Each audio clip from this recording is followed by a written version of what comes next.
como aquella de José Alvarado. Cada día Renato Leduc inaugura una leyenda, cada noche la deja morir.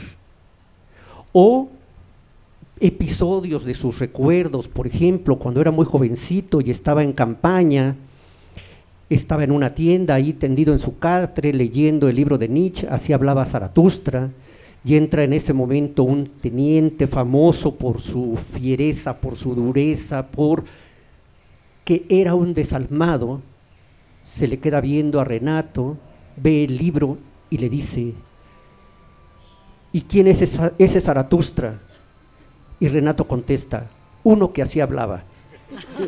Entonces, luego era acompañar a ese grupo maravilloso, don Pedro Campos Ramírez, Abel Quesada.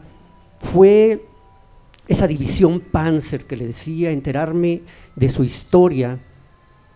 Pensé que conocía casi todo de Renato Leduc, o todo, hasta que me encuentro con el libro de Edith Negrín, me encuentro con el libro de Oralba, con las conversaciones y el archivo de Patricia Leduc, y descubro al otro Renato Leduc, al combativo, al periodista, aquel que funda periódicos y ejerce plenamente la libertad de expresión en un momento en que la censura era férrea, feroz, no como ahora que les guiñan el ojo y ya dicen que los están amenazando y van a derechos humanos y se quejan y hacen manifestaciones.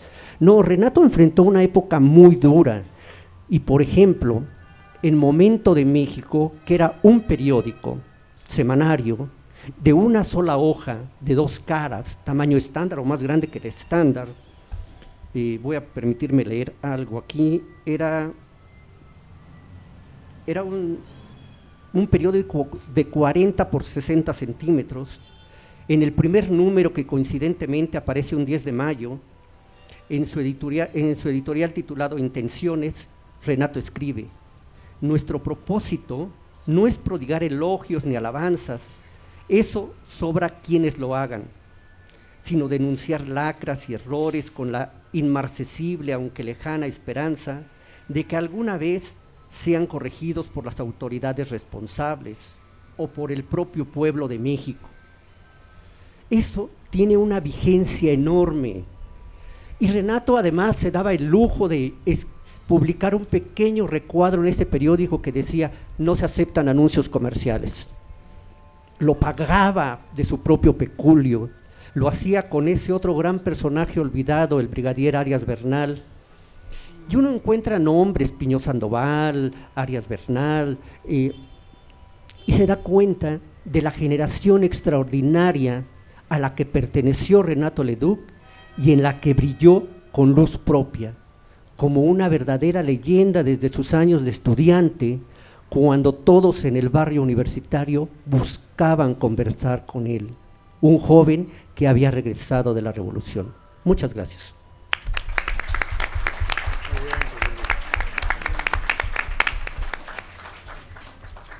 Claro que estamos aquí después de un mes de posposición sísmica, recordando a Renato, según dicta el gerundioso título de este evento. En mi caso prefiero hacerlo por escrito, porque ya no confío ni en mi elocuencia y menos aún en mi memoria. Nadie me ha propuesto la tarea de desmitificar el recuerdo de Leduc. No obstante, trataré de hacerlo porque en el caso de Renato es mejor el ser humano que el mito, aun cuando el mito es muy grande. Así que evitaré recordarlo por lo que no era, y para ello voy a acudir a los apuntes de otros autores, porque Renato no era, por ejemplo, el bohemio desobligado que muchos dicen. Cito: cuenta Andrés y Duarte que Narciso Bassols, embajador de México en Francia a finales de los años 30, le dijo sobre Leduc: Es hombre de muy raros méritos, bohemio. Es el primero en estar en su oficina y gracias a él, los embajadores tenemos el sueldo en las manos el día preciso. Tampoco era vulgar, aunque sí un poco mal hablado. Vuelvo a citar al embajador Bassols refiriéndose a Renato. Nadie maneja cualquier situación política o diplomática con más tacto y con la exquisita educación mexicana que usa Renato cuando debe de dejar su lenguaje militar. Las dos citas anteriores provienen del libro de José Ramón Garbabella, precisamente Renato por Leduc, página 362, pero también se lo leí, y lo cito ahora, al doctor Juan Leiva en su tesis doctoral. Cierto es que a Renato le gustaba charlar, departir, comer bien, beber, enamorarse, divertirse, pero de eso a que fuera un bohemio desobligado hay una distancia enorme. Lo que sucede, y por eso se confunden, es que Leduc casi todo lo hacía con enjundia, y por lo tanto era creíble hasta en lo que deliberadamente falseaba, como cuando homenajeó con un poema suyo al coyote, señor de la rapiña y del vagabundaje, que en lo personal detestaba porque Renato era, por sobre todas las cosas, un hombre honrado. En 1980, don Emilio Sánchez Piedras, a la sazón gobernador del estado de Tlaxcala, le ofreció una comida homenaje en los salones de la Asociación Nacional de Criadores de Toros de Lidia, en la que me tocó, por cierto, estar presente. Como sucede en todas las reuniones de taurinos, fueron muchísimos los que tomaron la palabra para exaltar la figura del homenajeado.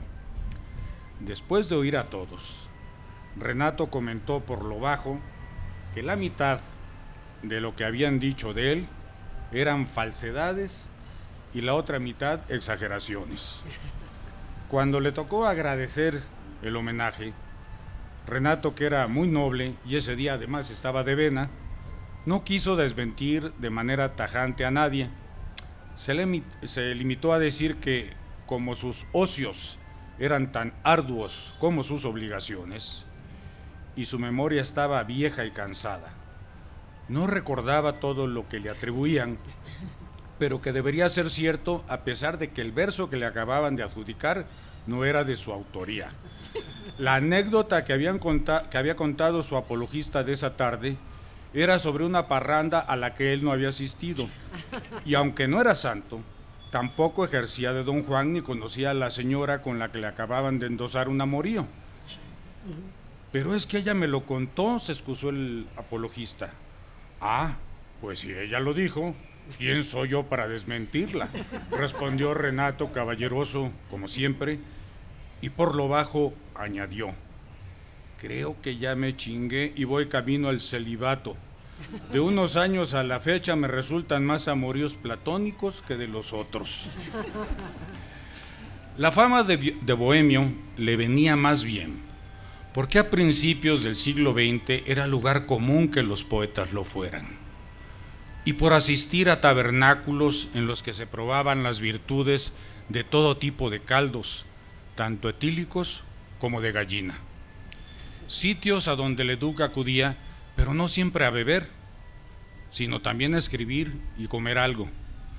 Se decía, por ejemplo, que Prometeo Sifilítico lo escribió en el Nivel, celebérrima cantina lamentablemente ya desaparecida que estuvo ubicada en la esquina de las calles de Moneda y Seminario, donde, por su talento y asiduidad, perteneció al selecto grupo de los nivelungos, escrito así con V, que es como se conocían los mejores clientes del nivel, para no confundirlos con los otros nivelungos, con B, grande, los de la mitología germánica.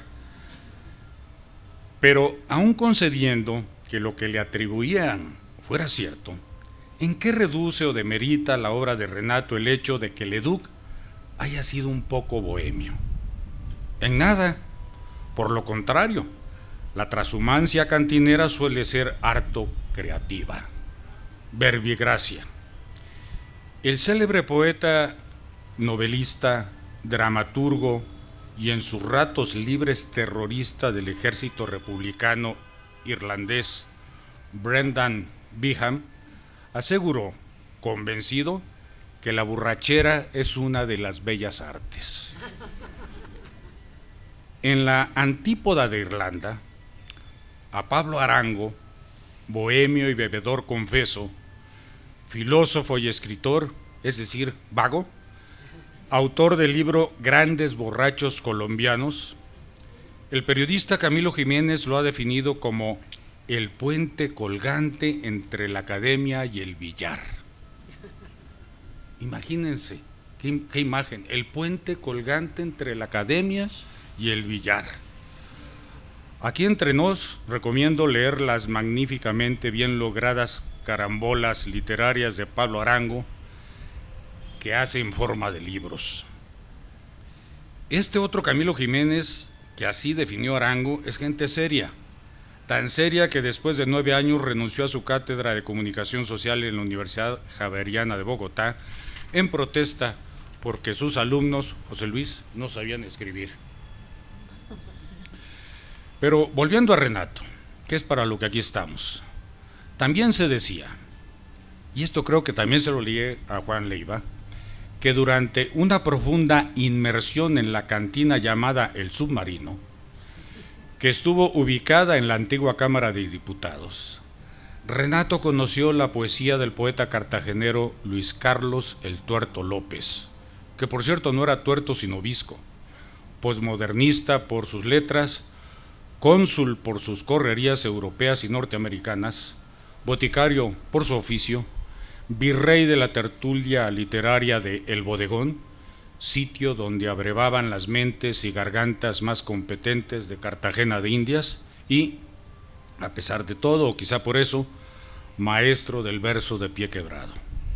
Este López, junto con otro López de apellido Velarde, fueron los poetas que más influyeron en la poesía de Leduc López, porque ese era el segundo apellido de Renato, López.